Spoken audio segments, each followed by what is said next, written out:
Okay, so to run the power wire, we had to take the front wheel, driver's side wheel off.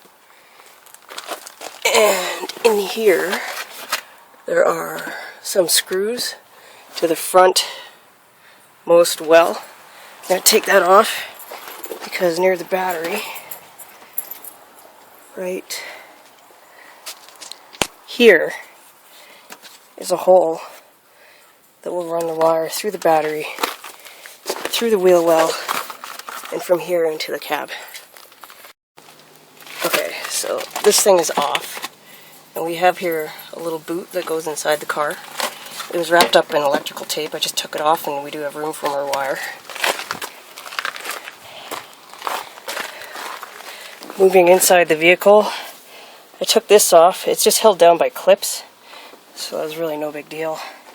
And this thing here is also held down by clips. You just had to unscrew that thing. Okay, now the other side of the boot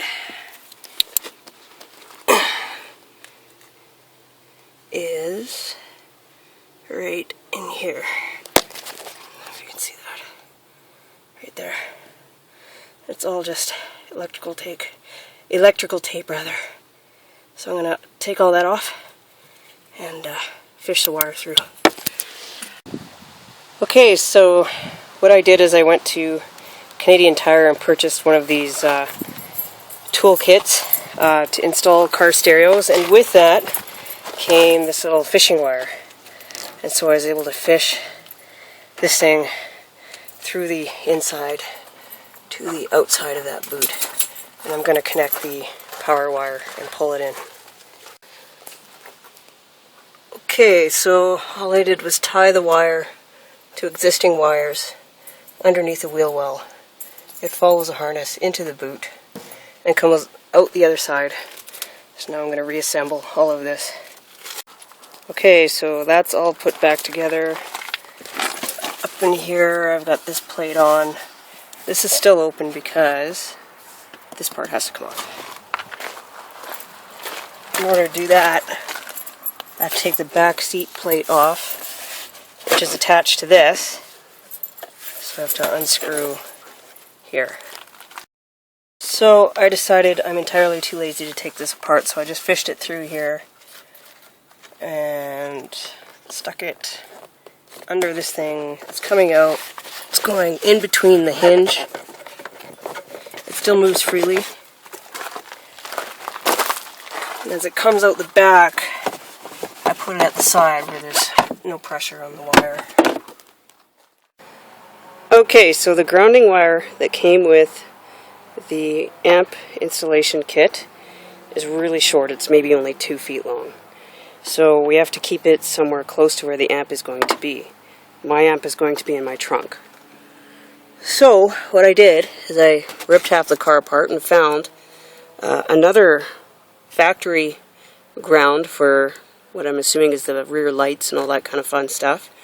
So I'm just going to install that into the pre-existing ground and then run it out the back just like my power wire.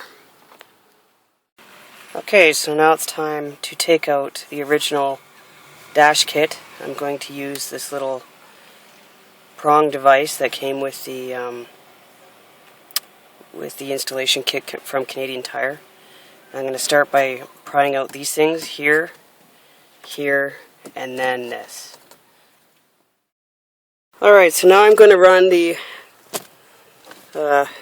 cables and remote wire from the dash through the panels into the back, just like I did with the power cable to the amp, only this time it's going to be on the other side. So these things here, they literally just pop up. That's it. And these might fall off, whatever, just put them back on. So we have wire that's already running. So what I'm probably going to do is just zip tie this stuff to that when I run it. Okay, so I found it easier to simply collapse a glove box, and behind there, you know, this is a brand new car, I'm not totally familiar with it, but it looks like a filter to me.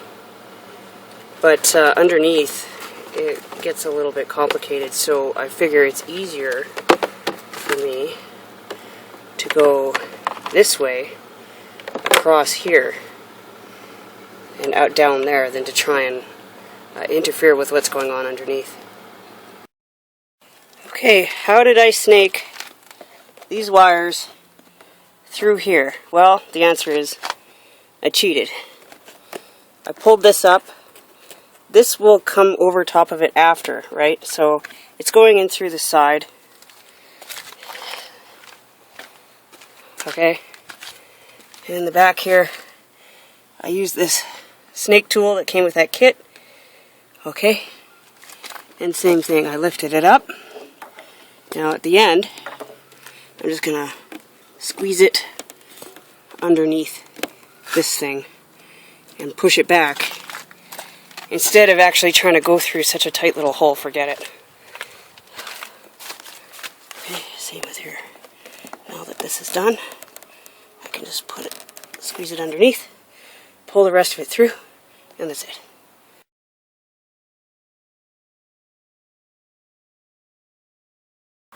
Okay, so I'm ready to put this unit back in. Okay, so we have like a brown thing, and a gray thing, and a multicolored thing. According to the Kia wiring codes, this thing here is actually the steering wheel control, which I don't have a thing for that, so it's going to get tucked away.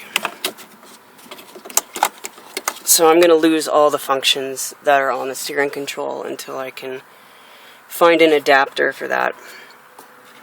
In the meantime, the one with the blue and the yellow and the red, these are your speakers on the brown, and the one with the strange pink and black and white and yellow, this is going to be for your power and illumination and all that kind of stuff.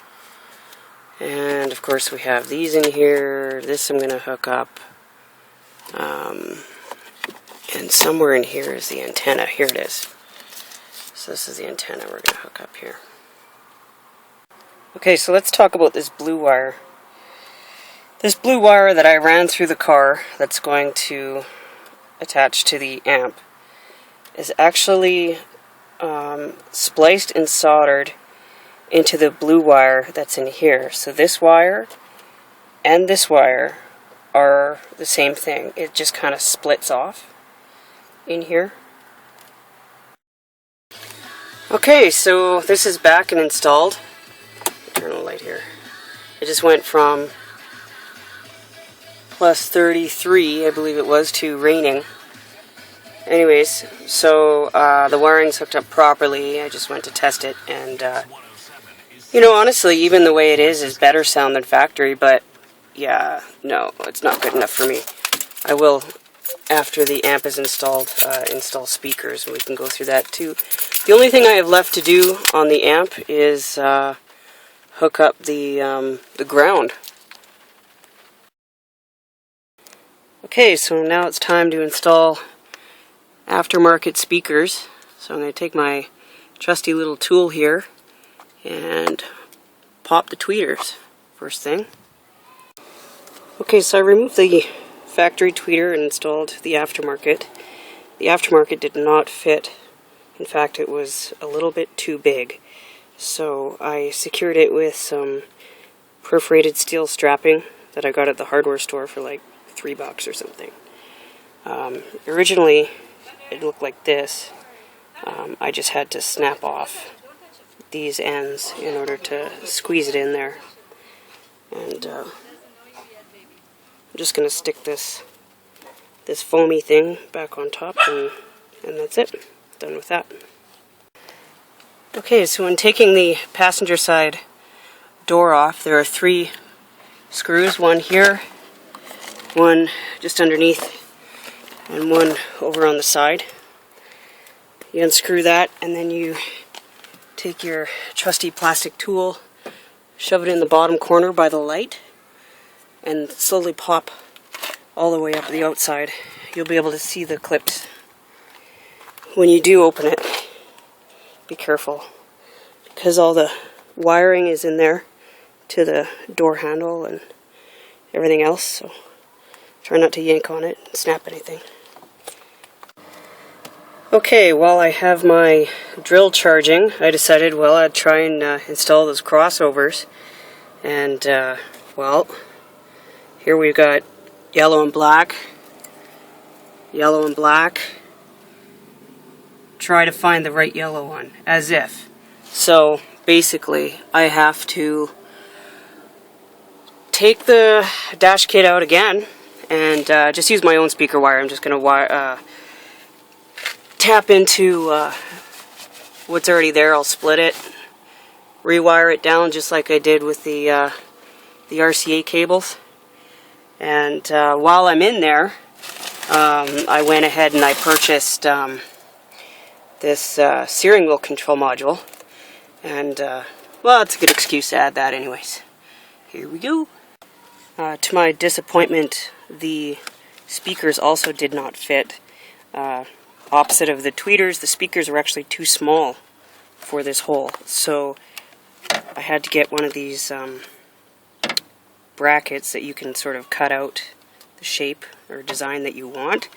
But unfortunately, it still does not fit any of the pre-made holes. So while I have been attempting to avoid drilling holes this entire time, it seems that at the very end I will have to drill some holes for this. Okay, so I soldered my woofer and I cut and installed the bracket that's going to hold it. Now to feed it through, on the side right under the boot is this hole. In that hole was a little plug. Now this plug, I can poke a hole through it or drill a hole through it, and all of a sudden it's a makeshift grommet. On this side of the boot, over here, I can poke a hole in the bottom and feed it through that one hole into the other, and then up through the other side. That's what I did on the other door, on the passenger side door. Then it just went up into the behind the glove box and behind the stereo again. I found that the boot itself, if you can successfully feed your wire through there, all the power to you. I just didn't feel comfortable simply because it is so full and so tight. I was scared of potentially damaging some of the wires that were in there. Okay, so I'm now underneath the driver's side by my pedals here. And what I'm looking at there is the hole where the speaker wires came out on the side of the door. I just put a grommet in there. I'll tell you what size later, I can't exactly remember. And hooked both the woofer and the tweeter up to the crossover, which is down there somewhere. I marked the woofer with red electrical tape. So now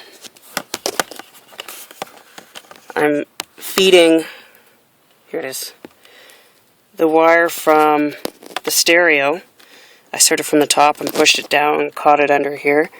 I'm just zip tying it to existing wires along the front of the dash. Okay, and that'll be the input. Okay, so I put the amp on this side of the subs, and as you can see over here, I put a little plastic cover on all my wiring just to add some extra protection just in case. So now that everything is hooked up, what are the results? Well, let's give it a try. I wonder if I can remote this.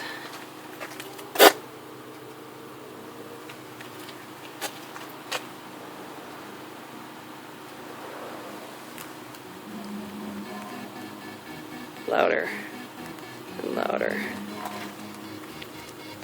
Oh yeah.